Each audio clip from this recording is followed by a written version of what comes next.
afternoon or good evening, depending on where you may be at this time. This is Michael Cross here at Unlock the Door Radio here on UCY TV Productions, where we try to go a step beyond the analysis that you get in mainstream corporate media. Before we begin, I just encourage people to check out my articles on my website at michaelcross.net. And also, if you want to catch up on radio shows that have been done in the past, please check out my YouTube station at Michael Cross. Anyway, what I'd like to do this time period here, though, is I would like to deal with what I would consider one of the major problems we have in communication with other people, especially on socio-political matters, and that is perception, basically perception bias, but also how our perception is actually formed and how that can actually prevent us from being able to effectively communicate with other people, even though we may think we're communicating the same thing. And I guarantee you, if you can learn the skill of being able to discern where the other person is at, it sounds like, 1960s type talk there. But if you understand where they're at, you can better persuade them, and you will be much better at debate, discussion, and bringing people around to your point of view, essentially. Which, if you're listening to this show, your point of view is probably that you like to question authority. And you like to stir things up a bit. And you probably dig a little deeper than the average person to find information. So therefore, this can give you some pointers. But I'd like to explain this concept because it's very vital in understanding how society has changed. And I'll tell you this much. I said it in a previous show last week. People from the left tend to have a better understanding of analysis than people of the right, because the people of the left, they see themselves as this, it's a certain level of arrogancy, really, but it's a sense that they have the right answers, and you don't. So therefore, you're wrong. And so that has to be changed. We can't have people thinking wrong. Now that sounds like a religion to a certain degree. When religion's allowed to have some domination over the society, in the sense of if you live in a country or an area that's controlled by a particular religion. They set up laws, and then when you question those laws, they're like, but God made those laws. How can you go against that? Well, obviously, liberals aren't really usually making reference to God, but at the same time, it's still that same basic premise. So they're always trying to find a new way to persuade people, a new way to get to them, whereas conservatives often just kind of feel like if I just explain things to people, they should understand. Well, that's not the case. People don't necessarily understand, because what you may be explaining could just as well be a foreign language if you don't understand where their perceptions are based. Okay, so let's get started on this just a little bit here. I promise a little bit of psychology here, but it's going to be a combination of sociology and psychology. Don't get scared off now, okay? This is interesting stuff. So don't start thinking, oh, Mr. Bates' really boring intro to psychology class I had when I was a junior in high school. Okay? We don't do it that way. Please don't think that we do here. We're going to go into a little bit more detail. Okay, so hold on. So basically, for those who are listening to here, this could be a little difficult, but bear with me. Try to employ imagination here. But on the YouTube video, if you're listening to this on YouTube, I've shown a picture of a young woman in a short skirt, and she's got kind of this black robe type outfit, sheer black robe. And she's got her arms outstretched, so it's like she has wings, okay? And essentially, now, in art, we understand that people have different ways of interpreting things. Now, to those listening to this on YouTube, again, our perception and interpretations of the picture are based on our expectations. And basically, different people will analyze it differently and, of course, perceive it differently. I mean, analysis can take you into a whole bunch of different directions, okay?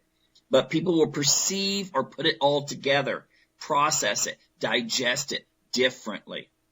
So, for example, a person from a conservative Muslim background might first notice her exposed legs and obviously take a dim view of it. In a similar way, a conservative Christian might wonder if her black cape and wings indicates she's like a Wiccan, and then therefore, again, put some sort of negative connotation to it. Now, if it's a Wiccan person, or someone that has a positive attitude towards Wiccans or pagans or whatever, or they're like into cosplay, or they're into like fantasy role play like Lord of the Rings or something like that, then they might get a very positive vibe by this. They'd be thinking, oh, this is an expression of some sort of creativity or something. I wonder what if they're into cosplay, I wonder what character she's trying to be. Then again, someone from Oregon might wonder if the picture's from the Oregon Country Fair. It's this like big hippie festival in July down by Eugene, Oregon. While a fitness person might notice that she's in really good shape. The point is, a bunch of people can and will perceive the picture and its meanings in different ways. Now, our perceptions do, in fairness, help us make sense of the world, but they also can bind us. And this is a vital point when it comes to those who are fans of, like I said, alternative or independent media, or who like to dig deep in research into economics, politics, or social control exercised in society. You probably experience, when you talk to people and try to, let's say, awaken them, you probably experience a great deal of frustration when you encounter people and try to explain some aspect of your insights, and they just look at you like with this, blank, if not polite, but it's still a blank stare. Kind of like, I don't know how to process this. I don't know what's going on here. Yet we have to realize that their programming is, as well as our own for that matter, going to determine how they're going to interpret what you're doing. And if you're throwing something, it's like you're putting software into a computer that it's not adaptable to. Okay? If your message is based on your notion of what's right and your findings, they're going to think you're crazy. I've seen one of those Facebook memes, it's kind of like, for those, the way people will perceive you if you've dug very deeply is that the more deeper you dig, the crazier you sound. Well, to a certain degree, you do. Okay? And I'm just saying this in fairness here. If you think that just giving the right answer, even though you know it's the right answer, to someone will persuade them, well, it won't necessarily. Now, if we look at social learning theory, it's mostly rooted in social psychology or even sociology. It's fairly accurate that most people form their self-identity at a young age. Now, my personal feeling is most people by around 6 or 7 have formed their basic idea of who they are really when it's going to come to relationships and stuff like that. That sounds Freudian, but I think there's some good validity to it. Whereas I've read that most people form their ideal of family when they are about 12. As they're just about ready to hit puberty. And that is a very vital time period to actually present any kinds of teaching on family, because it's hard to actually alter that later on. Just like, and I think there's a lot of validity to this, our image of God is based mostly on our fathers. That's why if you're raised in a liberal home, very permissive home, and your dad's kind of like one of those, hey dude, I think people should try things out and explore the universe and stuff, then your idea of God is going to conform to that. Whereas if your family's very authoritarian and it's like, you shall do this, or like an Old Testament sort of plague will come upon you, that's how your view of God's going to be. A very unforgiving, and basically he's just ready to smash you like an ant when you get out of line. And authoritative parents, the kind who are very rational with their kids, and they give a rule, but they explain why. Well, they usually turn out with this idea of a God who, like in the Bible, when Moses is like negotiating with God, so is Noah and Abraham. We have these situations where these prophets are actually, well, God, yeah, I know you want to do this, but what if? Couldn't we try this instead? If there are 10 people in Sodom and Gomorrah, could we maybe spare it? Okay. This sounds to me like, a lot of these prophets were authoritative. They weren't like, ready to send down the fire and brimstone immediately. And that can really make a difference in the way people will perceive your message. If you're talking religion and you start saying, hey, you know what? I think maybe the era of Noah, maybe the reason why people were destroyed was because they were, I've looked at these ancient texts, writings from these ancient texts and some of the commentaries, and it seems that maybe genetic engineering was taking place during that time period, and God decided, okay, we got to start over here. It wasn't like let's just smash them. They're being naughty. People are naughty all the time. Let's just smush them, or drown them. But not as a way of punishing, but more as a way of, hey, we got to start over. This is a mess. And, Noah it did say he was pure, and it had nothing to do with his righteousness. It had to do with the fact that he was, basically purebred in some way. Was it that he was not genetically altered? Who knows? But the thing is, you talk like this to people, and I know there's people listening right now going, oh my gosh, what planet is he from? Or was he using LSD when he came up with that? No. But the thing is, it is a factor in the sense that if you did learn when you were growing up that you need to explore things, compare things, and that you will come to truth, you will come to a closer understanding. Wasn't it Louis Pasteur who said a little bit of science can destroy your faith, whereas a deep knowledge of science can make you very spiritual? The thing is, a person who comes from a very hard line, God is there, he said it, that settles it, break the rules, and you're gone. Their ideas are going to extend not just to religion. If you're trying to talk to them, they've just shut off. You're like some sort of weird LSD hippie freak from Oregon. Okay, when you're talking about, whoa, you mean Noah could have been a scientist instead of a farmer? Those kinds of things. Like, I'm not listening now. In the same way as if you challenge someone's beliefs in some other area too. However, without going into this in a lot of detail, I just want people to remember that the image people are going to get about such things as religion is just as vital when it comes to their issue, to the ways they're going to see life, family, and so forth. For example, according to social learning theory, you may have a situation where your parents are going to be giving you your self-identity. And, even though I do believe there may be some genetics involved here, which could explain why one kid, turns out one way and one turns out another, even in the same environment, although it can never be the same environment because things change. We could basically see such things as the family's values. They get taught. And this is where, when we're really young, we believe, our parents are an extension of God. Okay, what they say goes, no questions asked. And as we get older, we start noticing that that's not necessarily the case. But we should, depending on our family background, should still respect them and honor them. But when we're growing up, in theory, you're taught this is right, this is wrong. And you're taking notes, this is right, this is wrong. And that's going to be reinforced by religion or lack thereof.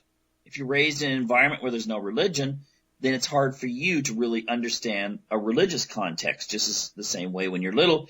If, you hear about someone not believing in God on TV and you're like, whoa, what's wrong with them? And you turn to mom, that guy's crazy. And mom's probably nodding her head, yes, he's crazy. But that is going to, that's part of the reinforcement of those values. Comments, for instance, they take you to an art gallery. And when walking by a really famous painting where the woman there might be a woman who's topless or something. And then, the mom makes a comment like, why couldn't the artist have maybe painted something on her breast or something? That's just inappropriate. Well, a small child learns, that's inappropriate. That's a bad thing. If they're a girl, they're going to, when they get older, they're going to be thinking, oh my gosh, I would never let that happen to me. But the thing is that these little subtle comments will reinforce the values the parents gave. Parents might make a comment about beggars. If you're living in some place like Sweden, there's lots of beggars around. Almost in front of every store. And so, the parent might be just like, and make some snide comment when they walk out of the store past the beggar. Or they might give the kid some money and say, hey, go give the person some money. And, that could, the two different extremes could influence how they're going to feel about politics later on. Well, welfare.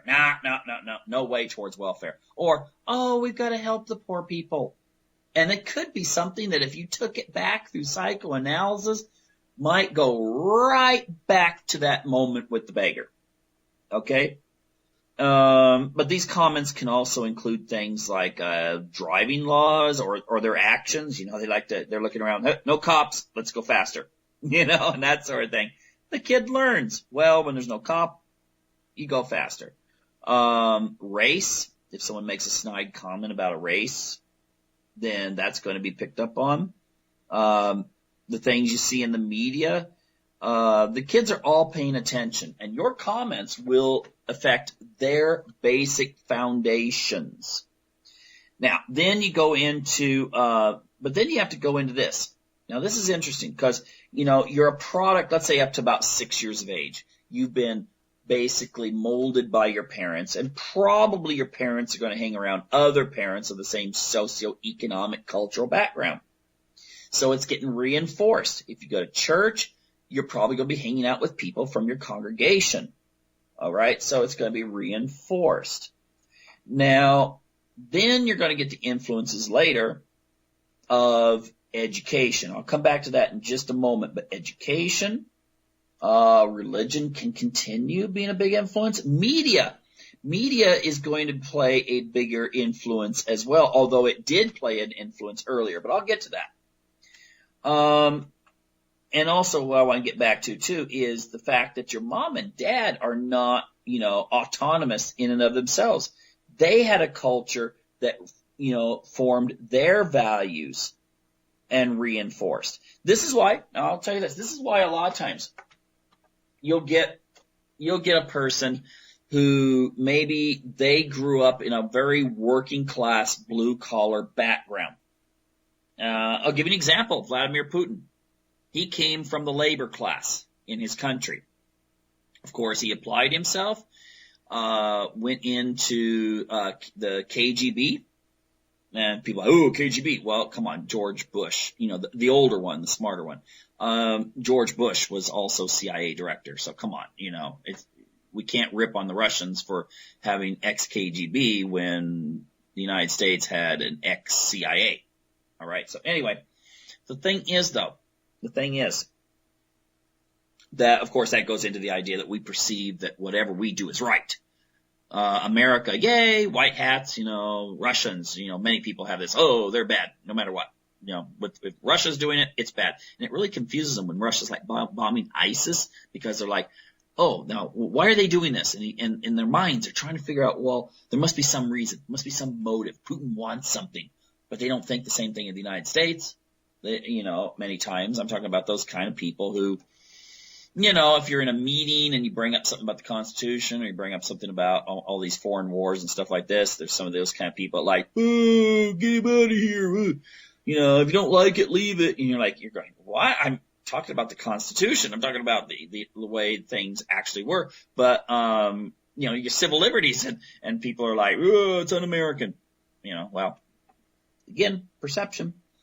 But your parents but going back to the blue collar thing, you can have a situation where a person could make it big, whether in wealth or in some profession or something, but they'll still have those blue collar roots. Now, maybe their kids won't, because their kids will have been raised in a totally different environment than you were as a parent. They're raised in a more middle class professional home versus you, who you saw your dad get up in the morning, have a cup of coffee, eat some bacon, eggs, stuff like that, and then grab his lunch pail and head off to work. Okay? You have that perception of reality. Your kids have a perception of reality that you come home, you might have some work still left to do, and you open up your laptop and you finish it there. But it's going to be a totally different way of looking at work and looking at life and that sort of, and earning money. So your kids are going to be different than you in that sense. Okay, maybe that's one of the reasons why maybe it's a good idea, especially if you still have those, working class values, even though you're not working class anymore, is to get your kids to do lots of chores. But then again, their perception, if their friends don't do chores, then all of a sudden you're a really nasty parent, because their reality is totally different than your reality. Okay?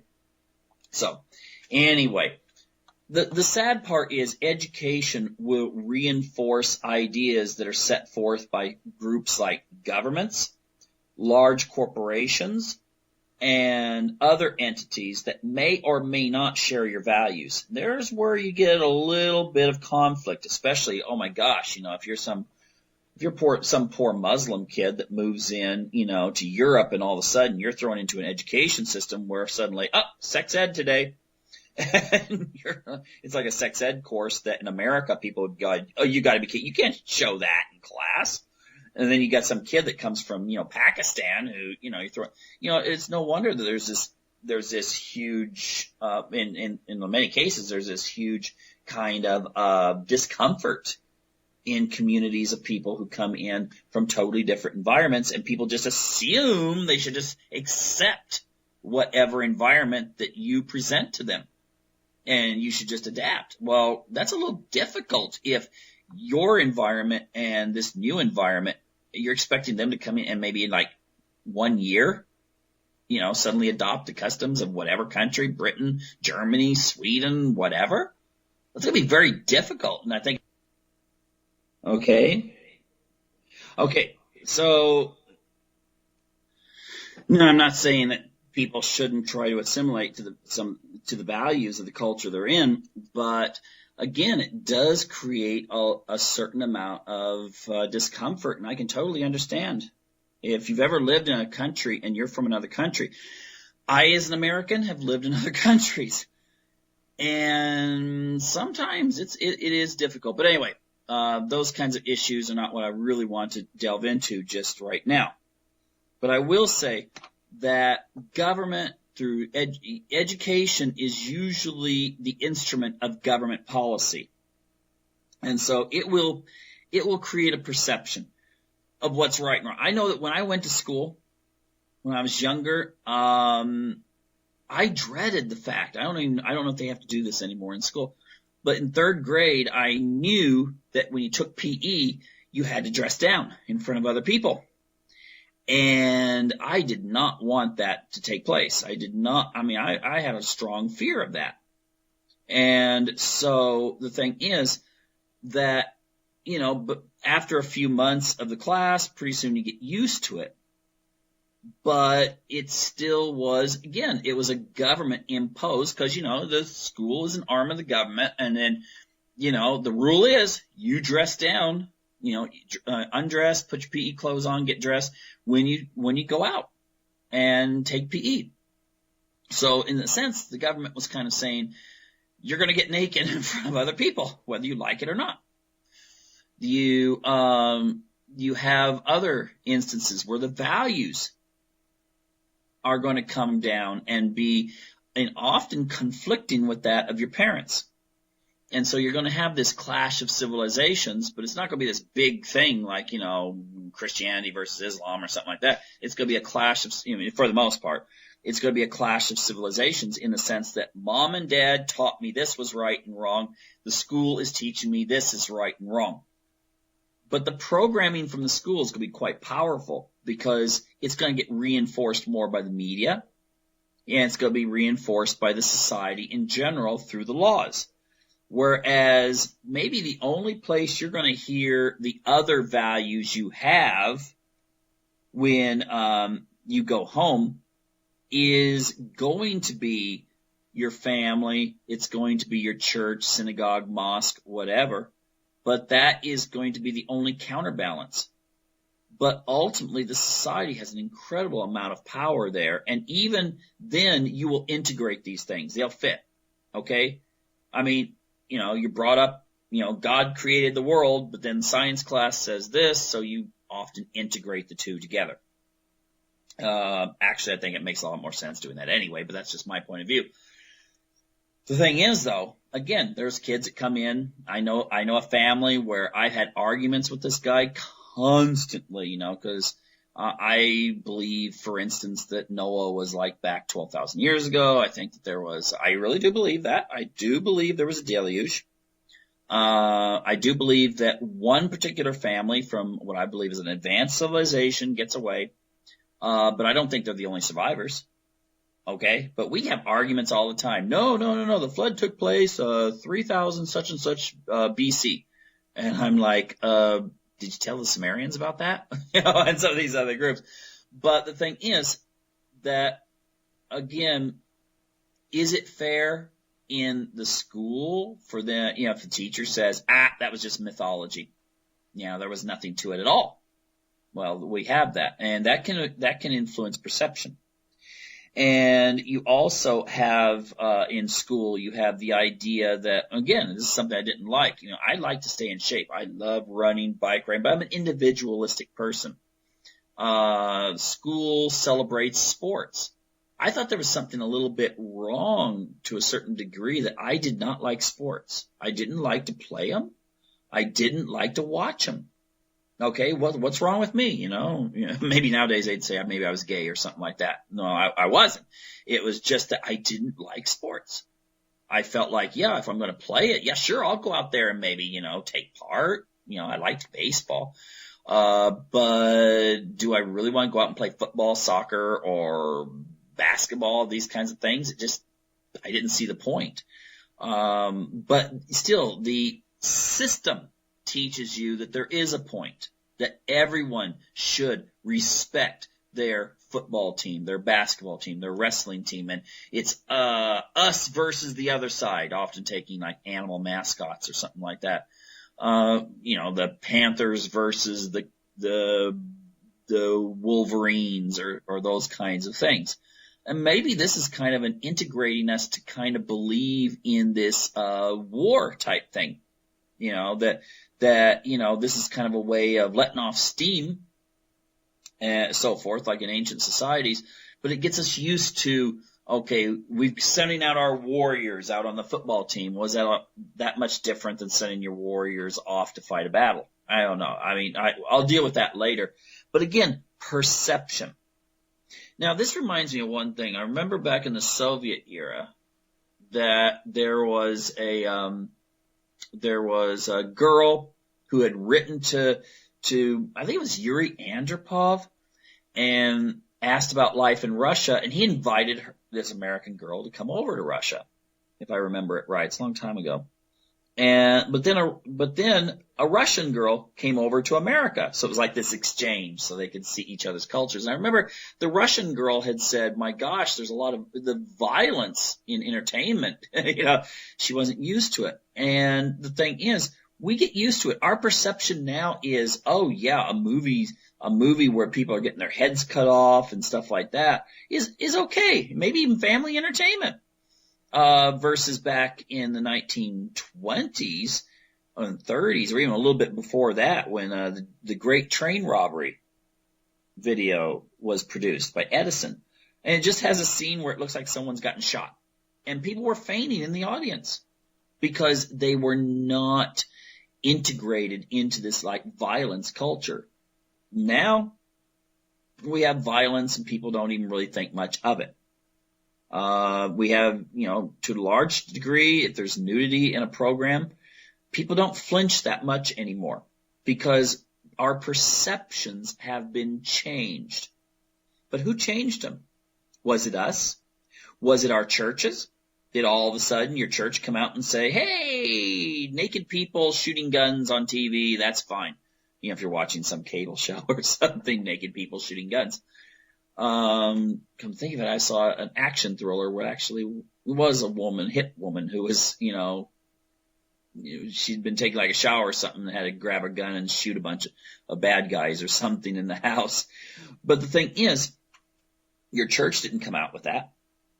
Your family probably didn't just all of a sudden say, by the way, hey, that's okay, for this kind of entertainment.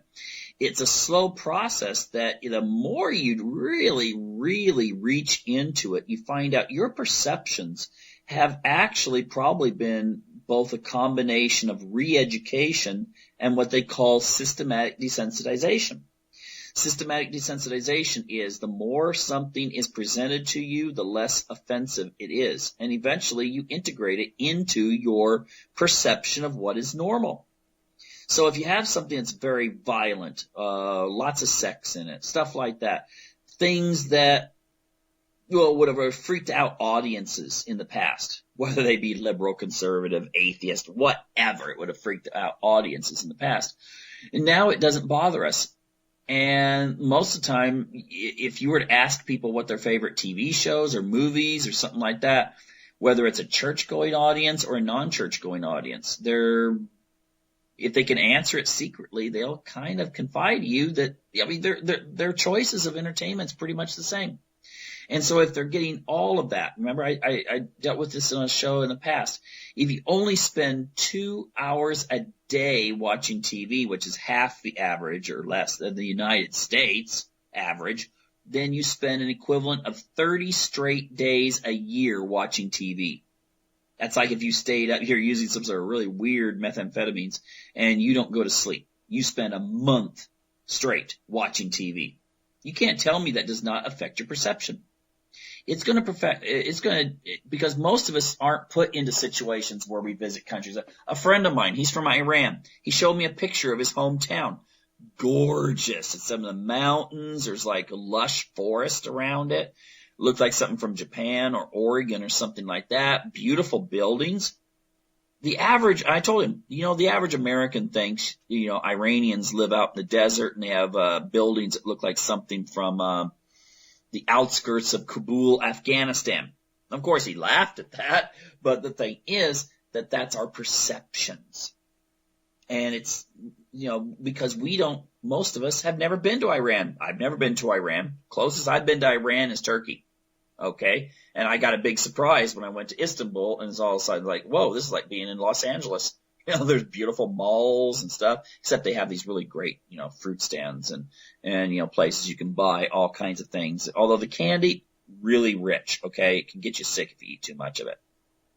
So the thing is that the television affects a lot of our perceptions. And that's why the government puts so much money into this kind of stuff. The Pentagon has been found that they actually have, they use their influence. It didn't stop in 1945, when if you read about the studios, forming this kind of like, not the military industrial complex. It was more the entertainment industrial complex, military entertainment industrial complex.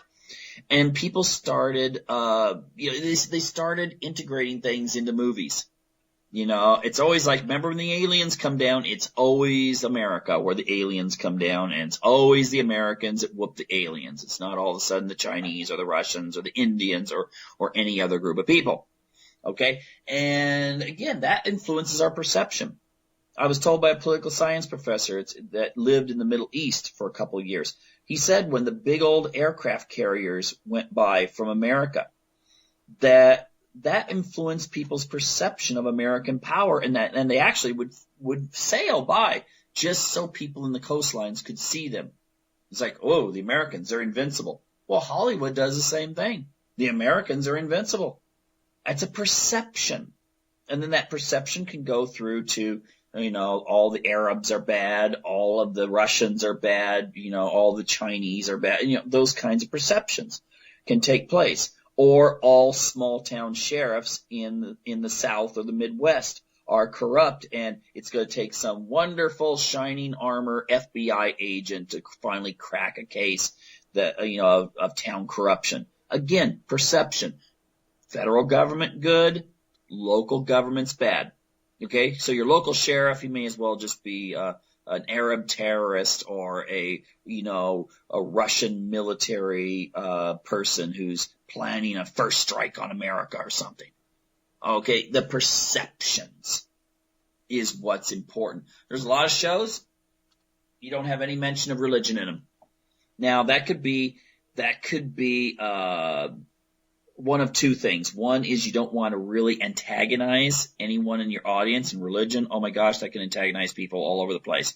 If you suddenly said your main character was this, that, or whatever.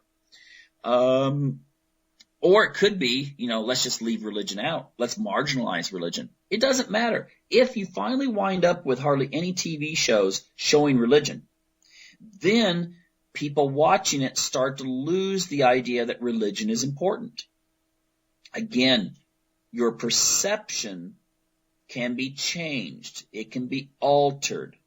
And like I said before, it can be altered either through re-education or, like I said too, a type of indoctrination, changing your attitude on, you see things around you and you suddenly think this is the reality. My reality is limited, your house, the few people on your, where you live, people you go to church with, and at work. Of course, television gives you all these other glamorous perceptions. Think about perception when it comes to family. If you go by what television teaches you, you should be a career woman, if you're intelligent.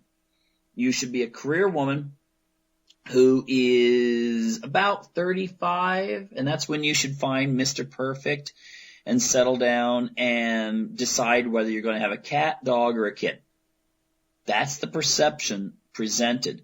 So that means if you are someone who is younger, you get married when you're 21, you start a family, then you're going against the grain. And maybe your kids will think you're kind of weird. Why did you have 4 kids? Why did you do, that sort of thing? Because their perception is being based not just on you, but also on the society. And if they perceive that, they're going to perceive all the bad stuff that happens as being part of, well, if mom and dad had done this instead of that, things would have been much different. So, the blame is always affixed on whatever thing seems to be the most radically different from the norm. So it's not, a lot of times kids will feel that way instead of realizing that what you see on TV is not real.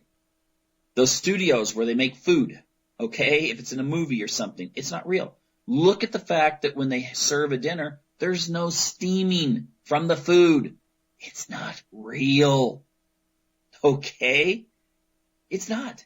The guy's sitting there drinking and getting drunk. He's drinking soda pop. Okay? He's not really drunk. The thing is that, though, that our subconscious mind accepts it as reality. And so you get a situation where women who, maybe feel forced that they have to go out, in order to afford a home for the kids and stuff, they go out into the workforce. And then they see on TV the woman who, maybe the political wife who's got, the house is perfectly clean and the 3 or 4 kids, they're perfect, little angels and dressed nice. No toys laying around the house when the news crew's there and doing the interviews with her. And they perceive themselves as failures because they can't do that. And that's part of their values. They've been, taught that that's a good thing. And so they become depressed because they're measuring themselves against television. I hear women sometimes complain that pornography is bad because the guys are they're wanting perfection in their wives. And then this fantasy is going to create disillusionment, and eventually their husband's going to find a porn star somewhere and run off and live happily ever after. Obviously, your 45-year-old pot-bellied husband who's bald is not going to find himself some sort of porn star out there and run off and be happily ever after, unless he wins, some big lottery or something like that, perhaps. But just as dangerous as that idea that maybe hubby is getting some ideas of the perfect woman, women do the same things when they look at, the perfect man and also the perfect woman who has her whole family. Everything's perfect, and they're judging themselves against it. So our perceptions can deceive us. We have to be able to weigh them against reality and realize that reality is nothing around us. Nothing's real. You go to the store, things are made to be bigger than life. You get home with the product, doesn't bring you any happiness. When you go to church, most of the time people dress up really nice. And I'm not knocking church. I love church. I like, activities. Yeah, sometimes talk can be boring, but for the most part, it's very, very, very inspiring and gets you to thinking. The thing is, though, that everyone puts a suit and tie on and nice clothes. You're not seeing them in their normal state of affairs unless you know them personally. And sometimes you judge yourself against them. And then school, that's the most artificial environment you can have unless you are B.F. Skinner with your lab full of rats. Okay, because essentially that's what our school system is based on, is behaviorism. Bell rings, stimulus response. This is what you do. You got 10 minutes to get to the next class. Bell rings. Oh, time to be hungry. So you go in there, salivate, and eat your food, eat your pellets and whatever. And now you should be happy and go to your next class and conform there too. Very artificial environment. I think the only place you're going to actually find a truly sincere, realistic environment ultimately is your home itself and your traditions. And then you got to look at your traditions of which ones are really yours. Now, of course, we could go all the way back and I could explain everything. My wife gets really irritated when around Christmas I'm saying, oh, the mistletoe, that's originally from a fertility rite that took place here. And, Christmas ham, Jesus never ate ham. He was Jewish, he was a rabbi. And, that comes from a sacrifice for fertility to the goddess Freya in the north. All these, and she's just like, would you stop it? Of course, obviously, you can just keep going on and on and on. But it's because sometimes it's kind of a good idea to just find what traditions are really honest and sincere, not some sort of tradition. Like, did you know, this is really interesting. I guess it works sort of an advertisement. But in Sweden, on Christmas Eve, or the day before Christmas Eve, because they actually celebrate Christmas on Christmas Eve, people at 3:00 in the afternoon, they have a Donald Duck 30-minute something like 30 minutes, I guess, the Donald Duck cartoon. Now it's just a compilation, a whole bunch of different scenes from different Donald Ducks and so forth. It's turned into a tradition. to me, it's sort of cute, but in another way, it's sort of like, what has this got to do really with Christmas? I mean, I can see some of the other traditions. They've been around for a long time, but I think ultimately we need to take a look at our traditions and try to enrich them. And if you do have some traditions you can pull from your ancestors, maybe your people, or whoever you are, whatever you are, you haven't had a Christmas tradition. Well, find some stuff that maybe do your genealogy. Oh, you're from Germany. Well, maybe integrate some stuff from Germany into your Christmas traditions and stuff. If you're from other cultures, don't let your perception be polluted, so to speak, from media and other, whatever power structures in charge of your governments. Be who you are and try to be an individual. Now, Friedrich Nietzsche, I've quoted this a bunch of times in videos. He said, if you try to be an individual, you try not to be engulfed by the tribe, you're going to be lonely. You're going to feel like an outcast, but it's worth it knowing who you are. And I think that's very vital. So in closing, I would just like to say this. We need then to understand not only where we're at, but where the person is that we are speaking to. And if you know that sometimes the best thing you can do is find out what their background is. And if you really want to sincerely communicate a message to them, you have to work through that. You have to be able to think, oh, yes, I understand. You come from, this. Maybe don't say it out loud to them. But you find out what really motivates them. And then you talk to that. Okay? If I'm trying to convince someone not to vote for Hillary Clinton, my best bet is if I'm talking to someone that I know is really against war, they really don't like bombing people, okay? Then I'm going to emphasize the fact that, it's not hard to find, that Hillary Clinton is about as big a neocon, so to speak, as John McCain or Lindsey Graham. I mean, Lindsey Graham, John McCain would be ideal running mates for Hillary Clinton. Okay? They really would. I don't really see much difference when it comes to their foreign policy. So therefore, talk to them on that level.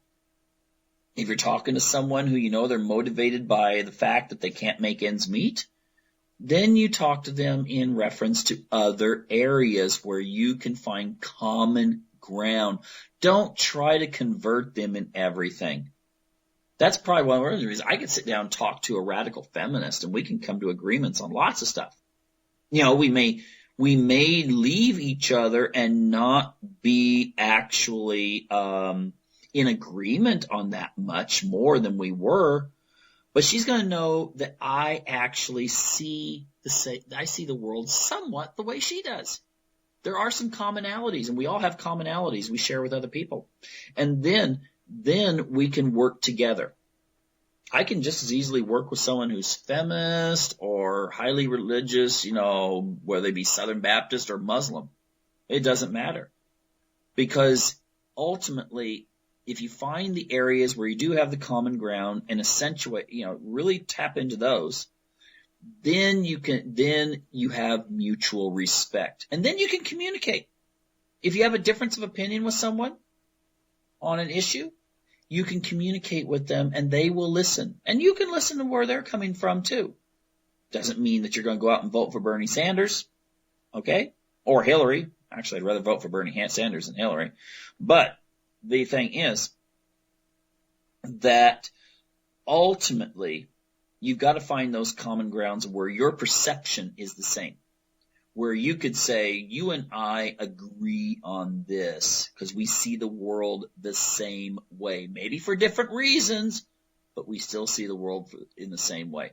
And that's how you can really communicate with each other. And that is how you're going to have social change. And that is if it can work with someone who's diametrically different than you. when it comes to your politics or your religion or something like that. Think about how easier it will be to communicate with people who actually do agree with you on most issues, but they just don't see the big picture in the sense of what's really going on in the world. Okay, they still get their news from the corporate networks. They still get their viewpoints from their, whatever labor union that they belong to. But you find out too that they agree with you on this issue, this issue. That's how you work with it. Don't take them head on with a tank. Okay, it doesn't work. You can even turn off someone who's 99% in agreement with you, but that 1% difference can be what can shatter your relationship with that person. Whereas if you can be 1% the same with someone and have a great relationship with them, if you know how to see the world the way they do and understand it.